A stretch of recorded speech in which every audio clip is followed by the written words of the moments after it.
हम लोग आए हुए हैं, बेटी को जो है वो बबल टी पीनी है, तो पहले बबल टी के लिए पकड़ते हैं, फिर उसके बाद जो काम शाम है वो करते हैं। What? You cannot play that one because और कुत्ता अंदर आया हुआ है, यहाँ पे गर्मी है मतलब, तो अंदर आराम से जो है आके सो रहा है। जल्दी जल्दी चलते हैं, पकड़ते हैं इसके लिए बबल टी।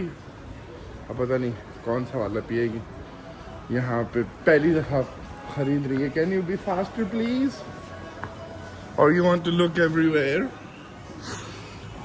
अच्छा, तो बस इसके बाद जो है गोश्त वोश्त पकड़ेंगे, चीज़ें वगैरह जो है वो पकड़नी है। कुछ खाने वगैरह का गोश्त जो है बिल्कुल ख़त्म हो चुका है।